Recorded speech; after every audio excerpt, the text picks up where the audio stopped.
નમસ્કાર, સ્વાગત છે આપનું રંગત ચેનલમાં। હું સિદ્ધિ કમાણી આપ સૌને ગણેશ ચતુર્થીની શુભકામનાઓ પાઠવું છું। જય ગણેશ। આપણે ગણપતિ ઉત્સવ દરમિયાન રોજ શું બનાવવું, ગણપતિનો પ્રસાદ તરીકે શું ધરાવવું એ લાડુ બનાવવા માટેની મૂંઝવણમાં હોઈએ છીએ। તો હું તમને રોજ અલગ અલગ 10 પ્રકારના લાડુ બનાવતા શીખવીશ અને રોજ સવારે 10 વાગ્યે મારી ચેનલ પર અપલોડ કરીશ। તો તમે એ જોઈને ડેઈલી 10 દિવસ સુધી ગણપતિનો પ્રસાદ એવા લાડુ બનાવતા શીખીશું। તો આજે આપણે ગણપતિના પ્રિય એવા ચૂરમાના લાડુ બનાવતા શીખીએ। તો ચાલો આપણે બનાવવાનું શરૂ કરીએ। ચૂરમાના લાડુ। ચૂરમાના લાડુ બનાવવા માટેના ઇન્ગ્રેડિયન્ટ્સ આપણે જોઈ લઈએ। મેં 1 વાટકી ઘઉંનો કરકરો લોટ લીધો છે, 3/4 વાટકી લીધો છે ચણાનો લોટ અને 3/4 વાટકી લીધો છે સોજી, ઝીણો એકદમ જે આવે છે। અડધી વાટકી ગોળ। આપણે 1 વાટકી ઘઉંનો લોટ લેતા હોય તો એના માપમાં આપણે અડધી વાટકી ગોળ લેવાનો છે અને જે અડધી વાટકી ગોળ લીધું હોય છે એનાથી અડધું આપણે ઘી લેવાનું છે। તો આપણે અડધી વાટકી નાની વાટકી ઘી લીધું છે। કાજુની કતરણ છે, બદામની કતરણ છે, કિસમિસ, જાયફળ ઇલાયચીનો પાવડર, ખસખસ અને પાણી। તો ચાલો હવે આપણે બનાવવાનું શરૂ કરીએ ચૂરમાના લાડુ। ચૂરમાના લાડુ બનાવવા માટે આપણે સૌપ્રથમ એક વાસણ લઈ લેશું। એની અંદર જે આપણે ભાખરીનો કકરો લોટ લીધો છે ઘઉંનો એ એડ કરીશું। એની અંદર ચણાનો લોટ મેં જે લીધો હતો એ એડ કરીશું અને રવો જે છે એ એડ કરીશું।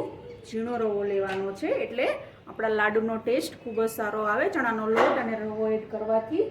હવે આપણે એની અંદર મુઠ્ઠી પડતું મોણ એડ કરવાનું છે, જે એટલે લોટની અંદર આપણે તેલનું મોણ એડ કરીશું અને પ્રોપર મિક્સ કરીશું અને મુઠ્ઠી વડે અને હાથમાં લોટનો શેપ બની જાય એવી રીતના આપણે લોટનું મોણ એડ કરવાનું છે તેલનું લોટની અંદર।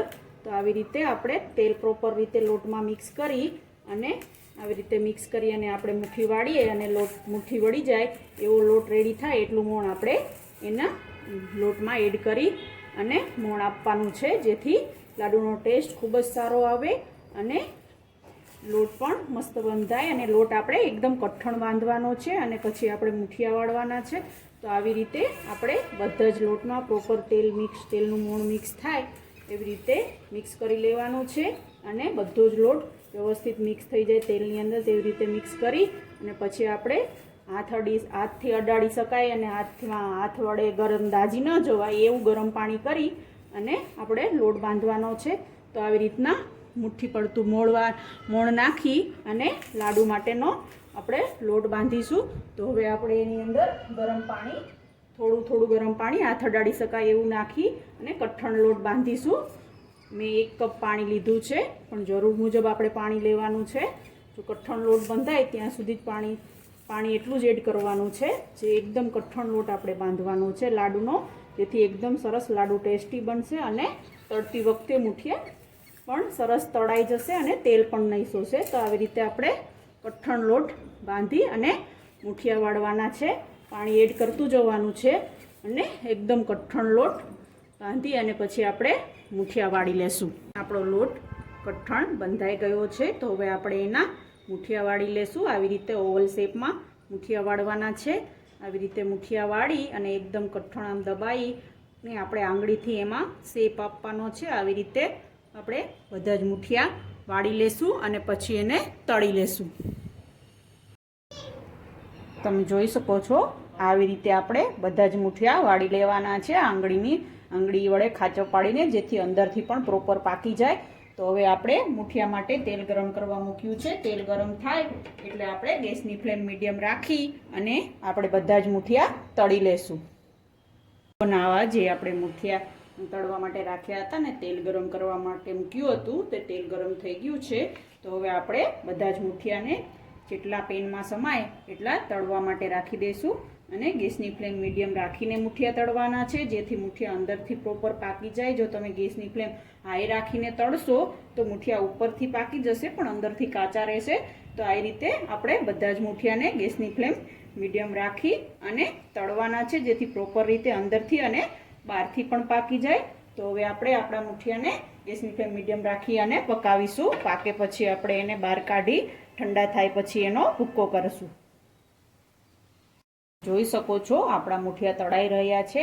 મુઠિયાને એક સાઈડ 5 થી 10 મિનિટ પાકે ત્યાં સુધી આપણે એને પકવવાના છે, પછી જ પલટાવવાના છે. એક સાઈડ લાઇટ બ્રાઉન થાય પછી આપણે એને પલટાવીશું. ત્યાં સુધી આપણે મુઠિયાને પલટાવવાના નથી. તો હવે આપણા મુઠિયા એક સાઈડ પાકે એટલે આપણે બીજી સાઈડ બ્રાઉન, એક સાઈડ પાકી અને બ્રાઉન થાય એટલે આપણે બીજી સાઈડ એને પલટાવી લેશું. આપણા મુઠિયા એક સાઈડથી પાકી ગયા છે. તો હવે આપણે એને ચપ્પા વડે બીજી સાઈડ પલટાવી લેશું અને બીજી સાઈડ પણ 5 થી 7 મિનિટ માટે પકવવા માટે રાખી દેશું. તો હવે આપણે બધા જ મુઠિયાને પલટાવી લઈએ અને બીજી સાઈડ પકવવા માટે રાખી દઈએ. આપણા મુઠિયા બ્રાઉન થઈને પાકી ગયા છે. તો હવે આપણે એને બહાર કાઢી ઠંડા કરી અને પછી એનો આપણે દળી લેશું અને પાવડર કરી અને પછી લાડુ બનાવીશું. તમે જોઈ શકો છો આવી રીતના બ્રાઉન થાય અને મુઠિયા ફાટી તિરાડો પડે ત્યાં સુધી આપણે એને તળવાના છે. તો આવી રીતે આપણે પ્રોપર તળાઈ જાય પછી આપણે મુઠિયાને બહાર કાઢી અને ઠંડા કરવા માટે રાખી દઈશું. તમે જોઈ શકો છો મુઠિયા તળાઈ ગઈને અને રેડી થઈ ગયા છે. તો હવે આપણે એને આવી રીતે કટકા કરી અને ઠંડા કરીશું જેથી આપણે એનો લોટ તૈયાર કરવાનો છે લાડવા માટેનો તે જલ્દી થઈ જાય. તો આવી રીતે આપણે એને બધા જ મુઠિયાને ઠંડા કરવા માટે ટુકડા કરી અને થોડીવાર ઠંડા કરવા માટે રાખી દઈશું અને પછી આપણે હવે એને મિક્સર જારમાં ક્રશ કરી લેશું. આપણે મુઠિયાના ટુકડા ઠંડા કરવા માટે રાખ્યા હતા તે થોડા ઠંડા થઈ ગયા છે. તો હવે એક બાઉલ, મિક્સર બાઉલનો લઈ અને આપણે એની અંદર ક્રશ કરવા માટે ભરીશું. એટલે આવી રીતે આપણે બધા જ મુઠિયાનો ક્રશ કરી અને પાવડર બનાવી લેશું અને પછી આપણે લાડુ રેડી કરીશું. હવે જે મિક્સર વડે મેં લોટ ક્રશ કર્યો હતો તેને મેં ચાયણામાં નાખી અને આપણે ચાળી લેશું એટલે એક સરખો ફાઇન લોટ રેડી થાય. તો આવી રીતે હવે આપણે એને ચાળી અને લોટને રેડી કરી અને લાડુ બનાવીશું. ચૂરમાના લાડુ બનાવવા માટેનું ચૂરમું રેડી થઈ ગયું છે. તો હવે આપણે એને ગોળ અને ઘી ગરમ કરી અને લાડુ બનાવવા માટે ગરમ કરવા માટે ગોળ અને ઘી મૂકીશું. લાડુ બનાવવા માટે હવે આપણે ગેસ પર એક પેન ગરમ કરવા માટે મૂકીશું અને એની અંદર જે ઘી હતું આપણે લીધું હતું માપ પ્રમાણે એ ઘી એડ કરીશું. ઘી ગરમ થાય એટલે આપણે એની અંદર ગોળ એડ કરીશું. જે અડધી વાટકી આપણે ગોળ લીધો હોય એનાથી અડધું આપણે ઘી લેવાનું છે એટલે લાડુ પરફેક્ટ બને અને પરફેક્ટ ટેક્સચર એનું જળવાઈ રહે. તો હવે આપણે ગોળ ઓગળે ત્યાં સુધી ગોળ અને ઘીને ગરમ કરવાના છે અને પછી આપણે જે ચૂરમાનું પાવડર તૈયાર કર્યો છે તે આપણે એની અંદર એડ કરીશું અને લાડુ બનાવીશું. જો તમને મારી આ રેસીપી ગમી હોય તો તમે મારી ચેનલને સબસ્ક્રાઈબ કરો, મારા વિડીયોને લાઈક કરો અને તમારા ફ્રેન્ડ સર્કલમાં મારા વિડીયો જરૂરથી શેર કરો અને તમે પણ ઘરે આ રેસીપી ટ્રાય કરો અને તમને આ રેસીપી કેવી લાગી તે મને કમેન્ટ બોક્સમાં જણાવો અને તમારા સજેશન પણ મને કમેન્ટ બોક્સમાં જણાવી શકો છો. તો આપણો ગોળ અને ઘી પ્રોપર રીતે ગરમ થઈ જાય અને વ્યવસ્થિત મિક્સ થઈ અને મેલ્ટ થઈ જાય ત્યાં સુધી આપણે એને ઓગાળવાનો છે અને પછી એની અંદર ચૂરમું એડ કરી લાડુ બનાવવાનું મિશ્રણ રેડી કરવાનું છે. તમે જોઈ શકો છો આપણો ઘી અને ગોળ પ્રોપર રીતે મેલ્ટ થઈ અને ગરમ થઈ ગયા છે. આટલું મેલ્ટ થાય ત્યાં સુધી આપણે ગોળને ગરમ કરવાનો છે. હવે આપણે જે ચૂરમાનું મિશ્રણ તૈયાર કર્યું હતું મિશ્રણ એની અંદર એડ કરીશું અને લાડુ બનાવીશું. તો હવે આપણે એની અંદર પ્રોપર રીતે મિક્સ કરી લઈએ અને જ્યારે બી આ મિશ્રણ એડ કરીએ ત્યારે એના પછી મિશ્રણ એડ કર્યા પછી આપણે એની અંદર જાયફળ અને ઇલાયચીનો પાવડર પણ એડ કરી દેવાનો છે જેથી એની સ્મેલ મસ્ત રીતે અંદર બેસી જાય. તો હવે આપણે આને પ્રોપર રીતે મિક્સ કરી અને પછી લાડુ બનાવી લેશું.